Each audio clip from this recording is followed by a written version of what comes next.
Buenos días con todos. Mi nombre es Ignacio Sotomayor Canto. Soy investigador del Programa Nacional de Cacao y Café de la Estación Experimental Tropical Pichilingue del INIAP, el Instituto Nacional de Investigaciones Agropecuarias del Ecuador. En este día le voy a comentar los avances de mi trabajo de investigación de tesis doctoral, cuyo tema es caracterización sanitaria, fisiológica y genética para la identificación y selección de genotipos de cacao para el uso como portainjertos en la multiplicación clonal de plantas. Esta investigación tiene como objetivo principal presentar una alternativa para combatir tres problemáticas que actualmente presenta el cultivo de cacao.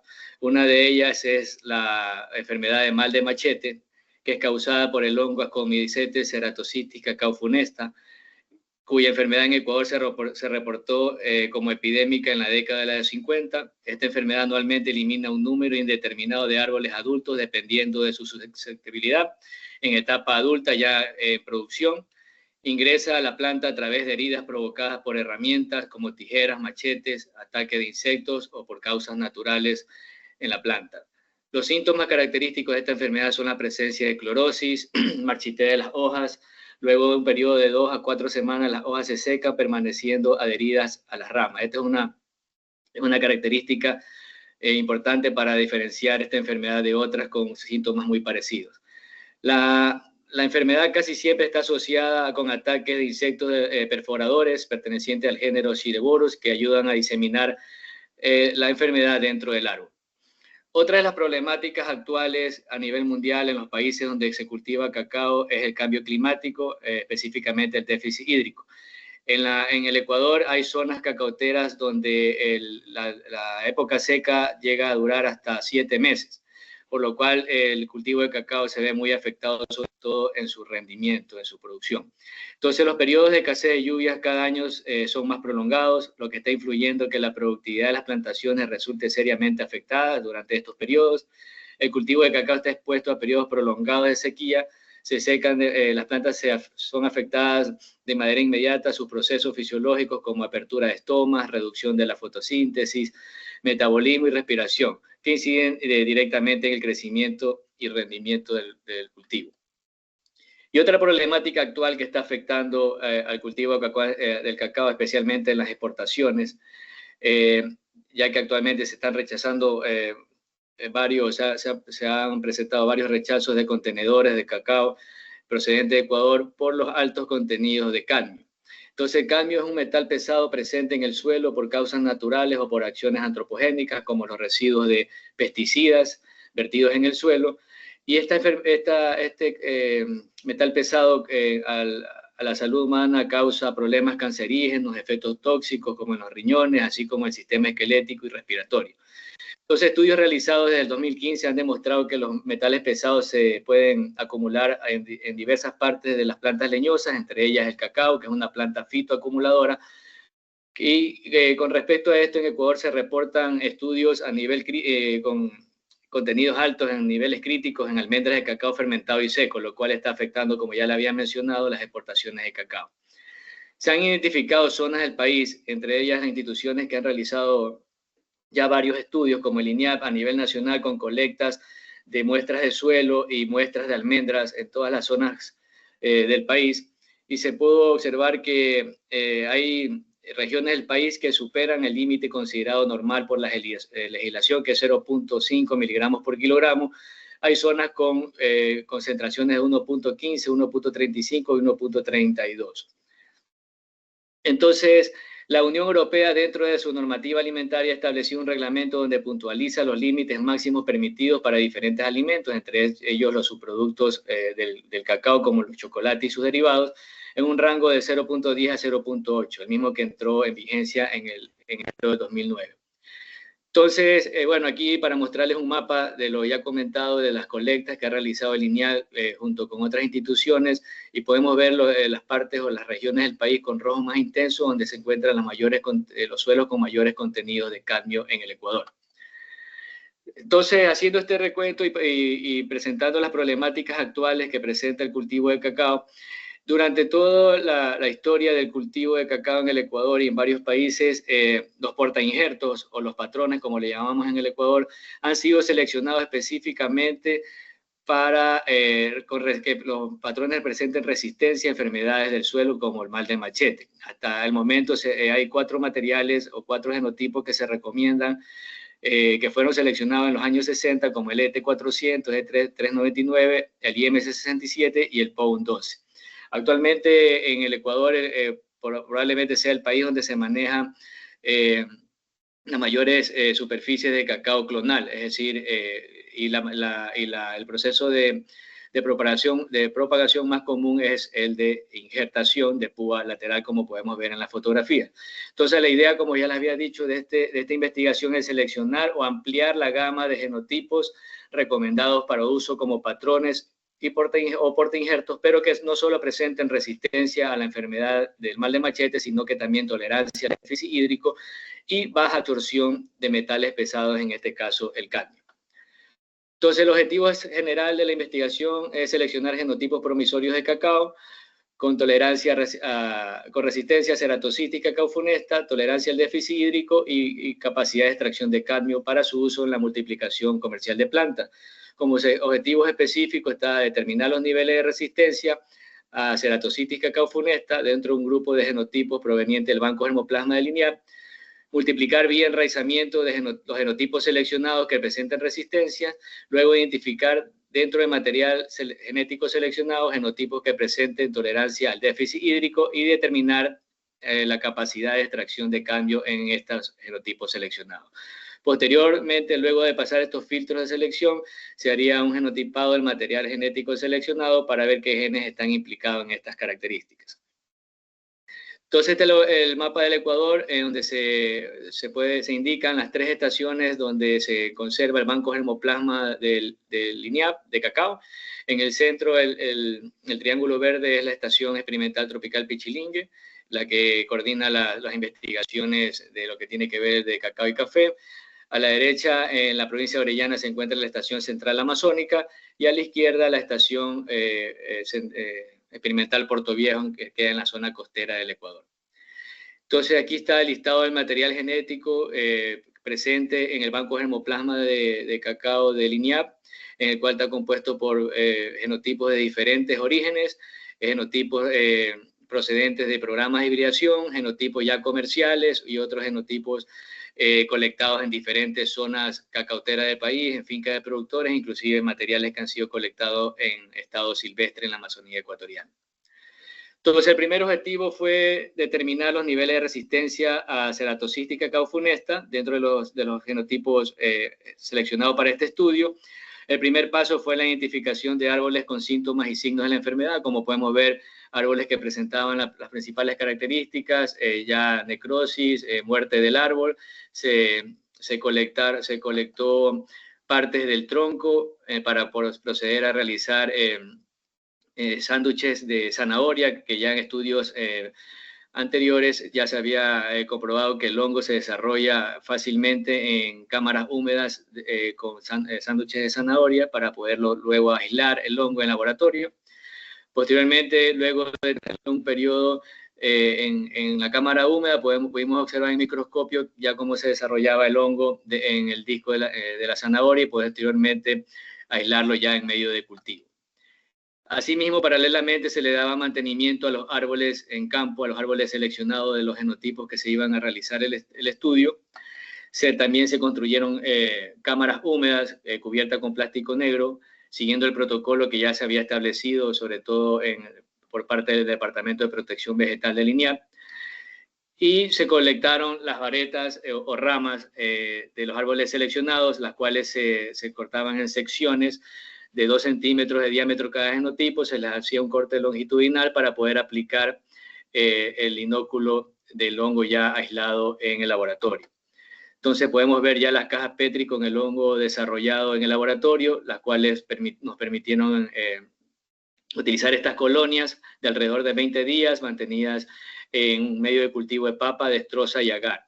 Entonces, siguiendo el protocolo ya establecido, se hizo la calibración a una concentración de 30.000 propágulos por mililitro y se determinó mediante la cámara Neubauer con ayuda del microscopio. Posteriormente, ya preparado el inóculo, calibrado la dosis o el inóculo del hongo, se colocó con una micropipeta 100 microlitros por cada sección de vareta, las cuales luego permanecieron en las cámaras húmedas de plástico negro, como las habíamos visto en la fotografía, por alrededor de 4 días, a una temperatura aproximada de 26 grados centígrados. Luego de la evaluación, estas ramas fueron incineradas para evitar que el hongo se siga propagando en el laboratorio.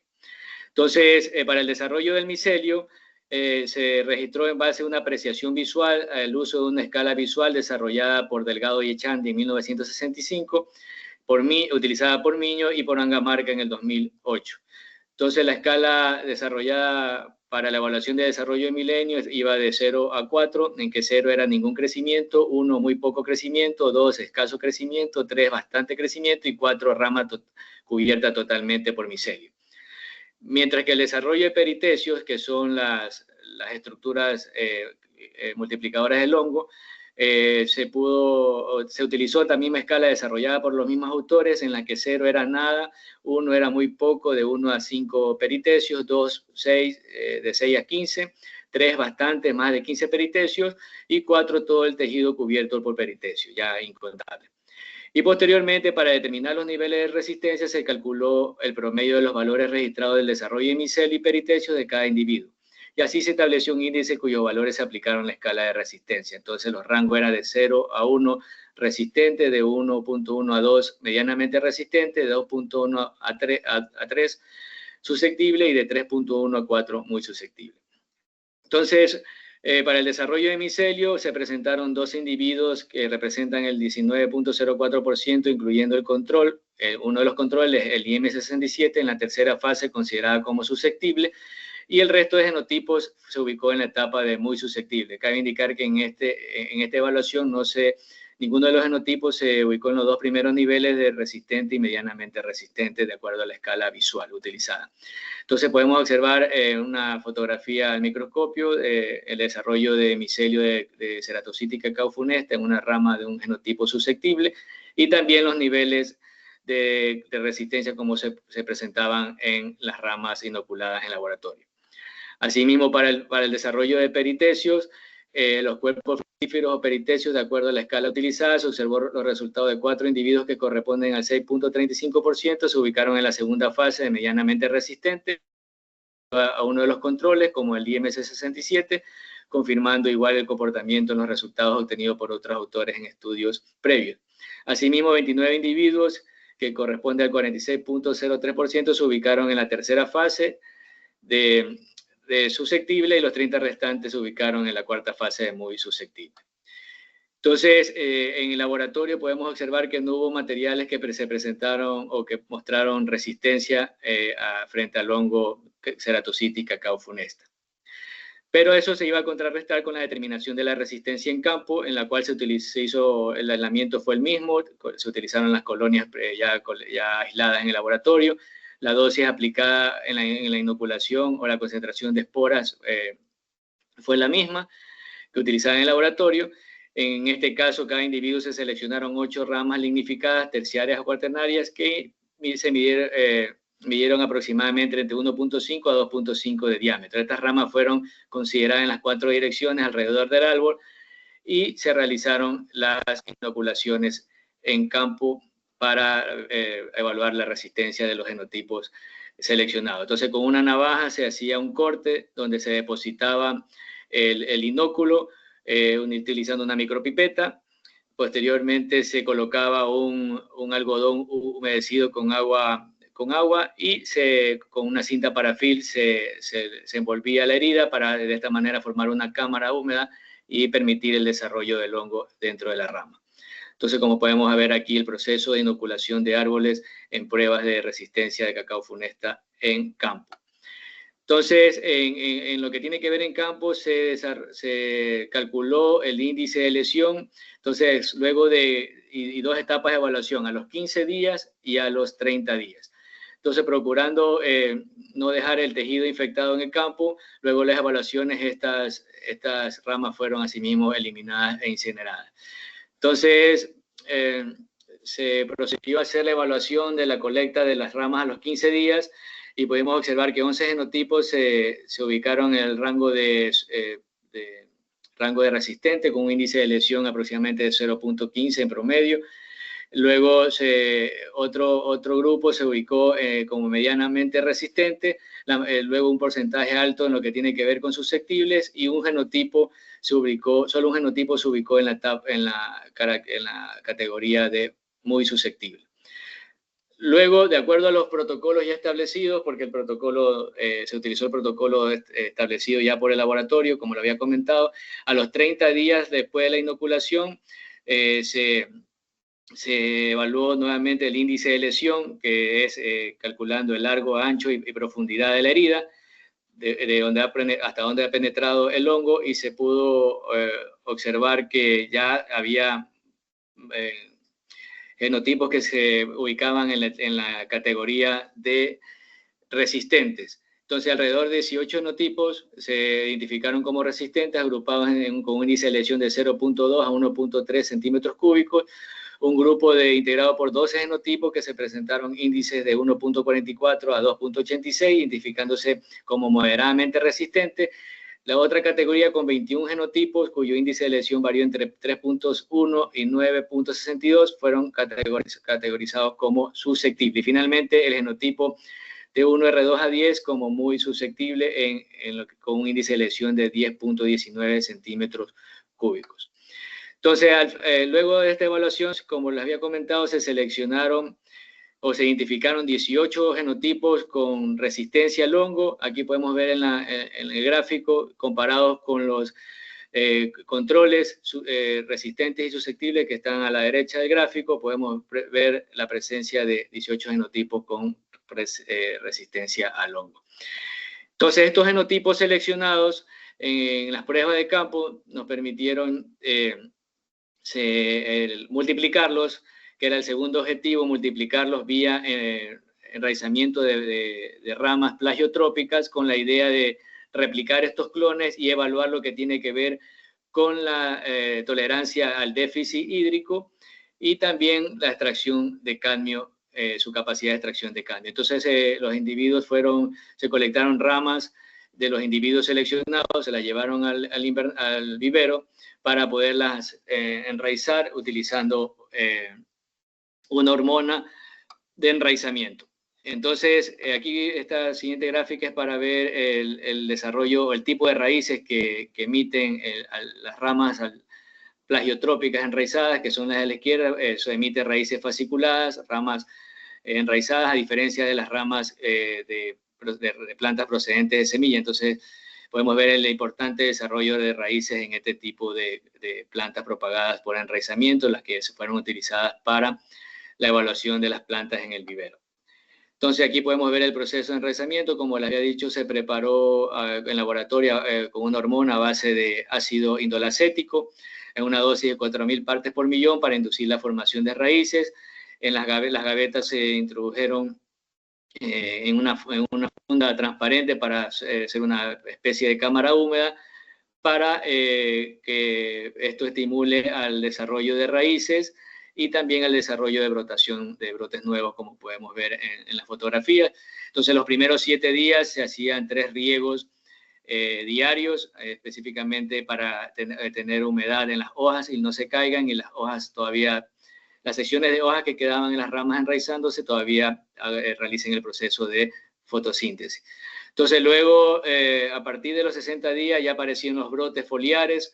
Luego de este periodo se inició el proceso de aclimatación, como podemos ver en la fotografía de la derecha, ya plantas que están emitiendo nuevo follaje, y así también se tomaban muestras para ver las plantas cómo iba el desarrollo de raíces. Entonces, como también se iba a evaluar la capacidad de extracción de cadmio en estos genotipos, se colectó suelo en una de las zonas que les había comentado, que le había mostrado en el mapa, una de las zonas calientes en lo que tiene que ver con términos de alto contenido de cadmio, una zona fronteriza con Perú, que es la provincia del Oro, y se utilizó suelo de acuerdo a las concentraciones de cadmio, con 0.96 miligramos por kilogramo de cadmio, de acuerdo a los resultados del laboratorio. Este suelo fue tamizado y llenado con fundas de polietileno en una cantidad de suelo de más o menos de 3 kilogramos por funda. Entonces se hizo una mezcla de suelo con cascarilla de arroz, una relación 3:1, como podemos ver en la fotografía haciendo la mezcla. Aquí ya podemos ver las plantas para pruebas de déficit hídrico y absorción de cadmio, ya plantas enraizadas, ya aclimatándose en el nuevo sustrato con alrededor de 4 meses. Luego ya de que las plantas ya estaban aclimatadas, ya estaban en un estado óptimo para poder realizar las nuevas evaluaciones de déficit hídrico y absorción de cadmio, se hizo la distribución, 3 plantas por tratamiento, 2 tratamientos, unos con riego y otros sin riego, es decir, 3 plantas se le aplicaba riego normal y a 3 plantas por cada genotipo se le quitó el riego. Aquí podemos observar, luego de un periodo donde ya se había quitado el riego al grupo de plantas, podemos observar que el déficit hídrico ya comenzaba a afectar a las plantas, en este caso las sin riego. Bueno, las variables que comenzamos a evaluar en el vivero eran aproximadamente cada 7 días. Una de ellas era el diámetro basal, se midió a 3 centímetros de la superficie del suelo. Los primeros resultados, o a los 21 días, los resultados de los 21 días nos permitió ver que hubieron solo un genotipo que presentó diferencias estadísticas entre los 2 tratamientos, lo que tiene que ver con riego y sin riego. A los 28 días también otro genotipo fueron los únicos que presentó diferencias estadísticas valga la redundancia, a los demás genotipos. En los 28 días hubieron 3 materiales que presentaron estas diferencias estadísticas. Asimismo, a los cada 7 días, entre las 9 y 1 de la tarde, también se cuantificó lo que es el índice clorofila, fotosíntesis y el intercambio gaseoso. Entonces, para el índice clorofila se utilizó un equipo SPAP, como podemos ver en la fotografía de la derecha, y para el intercambio gaseoso, un analizador infrarrojo. Se hicieron estas mediciones cada 7 días en las hojas de las plantas para ver lo que tiene que ver con el índice clorofila. El índice clorofila a los 21 días y a los 28 días no presentaron diferencias estadísticas entre los 2 tratamientos en las plantas en estudio. Por otro lado, en lo que tiene que ver a los 21 días, el proceso de fotosíntesis o la actividad fotosintética, hubieron 3 materiales que no presentaron diferencias estadísticas. Lo que tiene que ver con la actividad fotosintética. En lo que tiene que ver con la tasa de transpiración, también hubo materiales que el efecto de la sequía fue mínimo o lo afectó de menor manera y no sufrieron efectos en estos procesos relacionados a la fotosíntesis. En lo que tiene que ver con la temperatura de la hoja, en las plantas sin riego a los 21 días tuvieron mayor temperatura. Esto puede deberse de acuerdo a estudios previos, que al haber una alta evaporación y baja disponibilidad de absorción de agua por medio de las raíces, la planta o las hojas cierran sus estomas y esto produce que la temperatura de la hoja aumente. Lo que tiene que ver con el uso eficiente del agua, hubieron 2 genotipos que presentaron valores negativos. Eso también se debe a la baja actividad fotosintética que presentaron estos genotipos. Posteriormente, en la fotosíntesis, a los 28 días, hubieron materiales que presentaron diferencias estadísticas en lo que tiene que ver con los 2 tratamientos. Esto quiere decir que estas plantas en este periodo ya estuvieron más afectadas en lo que tiene que ver por el déficit hídrico.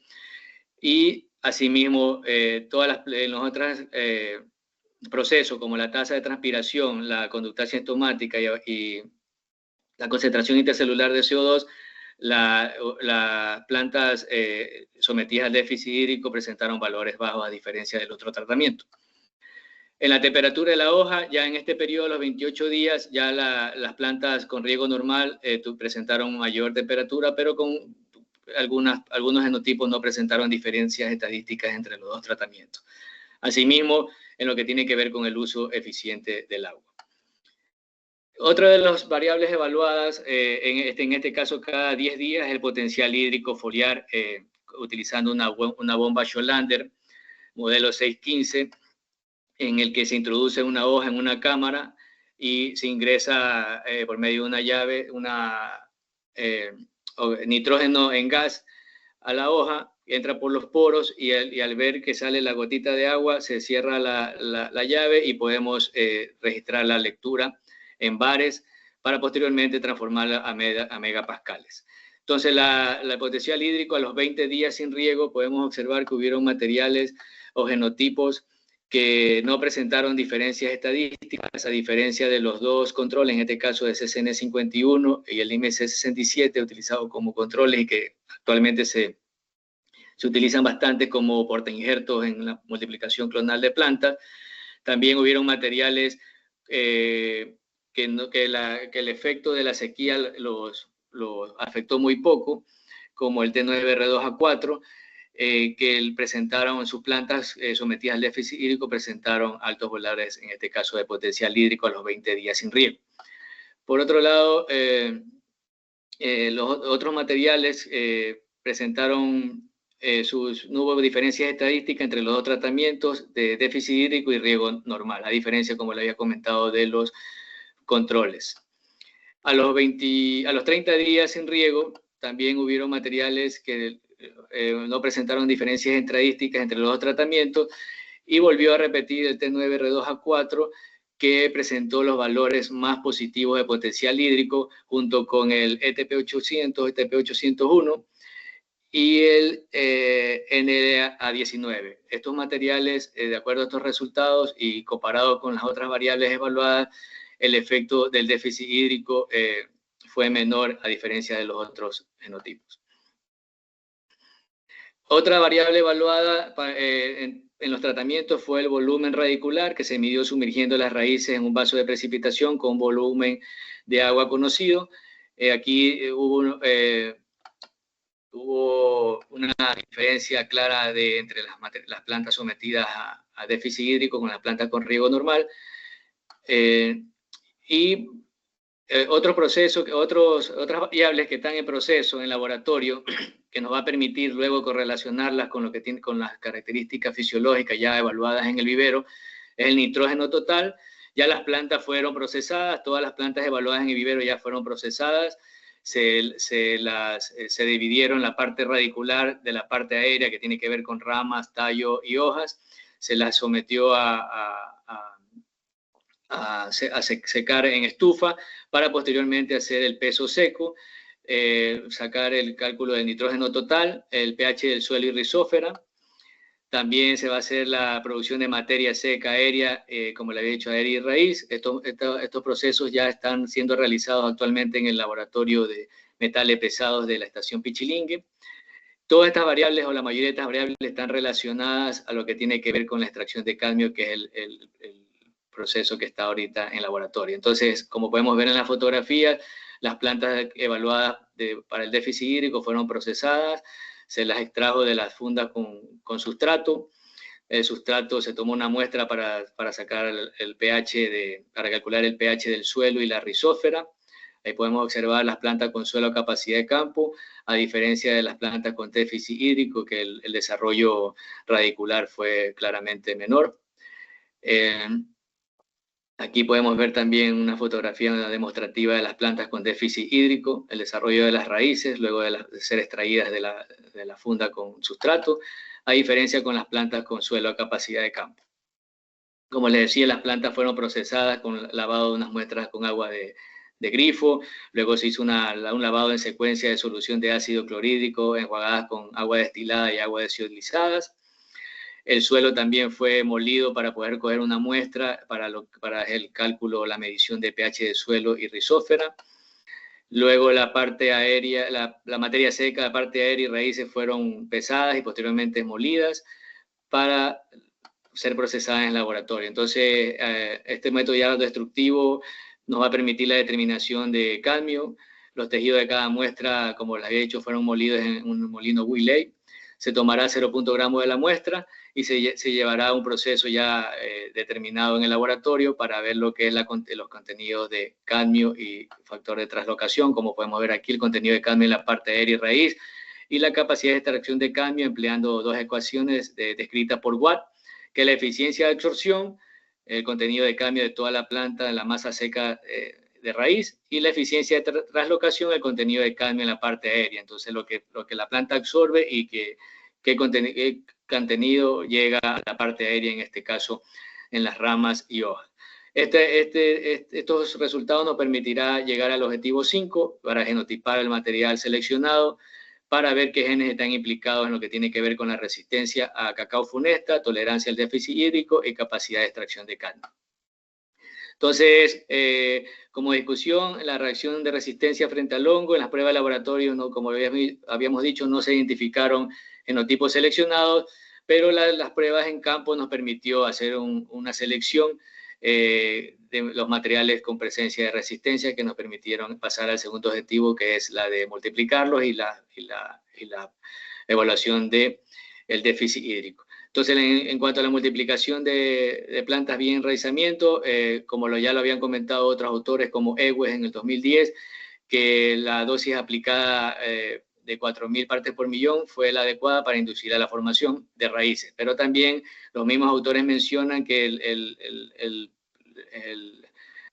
la capacidad de enraizamiento o el porcentaje de enraizamiento depende también del genotipo, el estado de las plantas donde se colectan las varetas. Por eso que hubieron materiales seleccionados como resistentes que no pudieron ser multiplicados por el estado de las varetas, en este caso de los árboles seleccionados. En cuanto a la tolerancia al déficit hídrico, el diámetro basal, el genotipo T9R2A4 redujo el diámetro del tallo bajo el tratamiento de déficit hídrico, lo mismo que ocurrió con los controles y el índice 67. En cuanto al índice clorofila, como lo había mencionado, no hubo diferencias estadísticas entre los dos tratamientos. En cuanto al volumen radicular, los genotipos AG, A01, 802, 801, IMC67, NL19, TR2A2 y TR2A4 no presentaron diferencias estadísticas entre las plantas sometidas a los dos tratamientos, a diferencia de lo encontrado por Jaimes en el 2021, quienes en su estudio en plantas de cacao, en raíces pivotantes, vieron que hubo una reducción en lo que tiene que ver con el desarrollo de raíces secundarias. En los genotipos T9R2A4, 801, 800 y NLA19 presentaron la media de potencial hídrico foliar más alta y no mostraron diferencias estadísticas entre los tratamientos con déficit hídrico y sometidas a riego normal. Lo que concuerda con Jaime es que identificaron dos genotipos con estas características, lo que indica que dichos materiales tienen mecanismos fisiológicos para preservar el agua, ya sea mediante cierres estomáticos o una mayor toma de agua a través de sus raíces. Lo contrario ocurrió con el control CCN51, que disminuyó su potencial hídrico considerablemente a medida que transcurrían los días sin riego, situación similar que se observaron con otros autores en 3 clones injertados en el clon IM67. Por otro lado, de 21 a 28 días, la tasa de fotosíntesis, conductancia estomática y tasa de transpiración se redujo en la mayoría de los genotipos bajo tratamiento de déficit hídrico, con excepciones del ETP800, ETP802, NLA19, T5R2A3 y T8R2A10. También, por otro lado, en lo que tiene que ver con la temperatura foliar, como lo habíamos mencionado, a los 21 días, las plantas sometidas al riego sin déficit hídrico presentaron los valores o las temperaturas más altas en lo que tiene que ver la temperatura foliar. En algunos casos el uso eficiente del agua fue negativo. Esto también se debe a la baja actividad fotosintética de estos materiales. Como conclusiones preliminares, las inoculaciones en campo, como ya lo habíamos comentado, confirmaron la amplia variabilidad genética de resistencia a mal de machete o producida por el hongo Ceratocystis cacao funesta en los genotipos presentes en el hemoplasma de cacao de lineal, una mayor agresividad actual del hongo, que permitió identificar y seleccionar un grupo de genotipos resistentes para las siguientes pruebas de déficit hídrico y capacidad de extracción de cadmio. Las respuestas fisiológicas mostraron a genotipos menos afectados frente al déficit hídrico, como el AG01, T9R2A4, NLA19, el ETP800, ETP801, R2 a 10 en lo referente a procesos como la actividad fotosintética, concentración intercelular de CO2, tasa de transpiración y potencial hídrico foliar, además de otras características morfológicas como el volumen radicular. Es decir, poseen mecanismos fisiológicos para preservar el agua, ya sea por cierres estomáticos o por mayor absorción de agua por sus raíces. Por otro lado, también las evaluaciones sobre la resiliencia al déficit hídrico permitieron confirmar que la sequía está directamente relacionada a la disminución de la tasa fotosintética, ya sea por la reducción de la conductancia estomática o por daños metabólicos. En este sentido, en la presente investigación se identificaron genotipos en los cuales el déficit hídrico provocaron mínimos efectos en estos mencionados procesos. Actualmente, como ya les había mencionado, se están realizando los análisis sobre la capacidad de absorción de cadmio a los 11 genotipos evaluados en vivero para su posterior recomendación como nuevas tecnologías para uso como portainjertos clonales en la multiplicación comercial de plantas de cacao. Muchas gracias por su atención.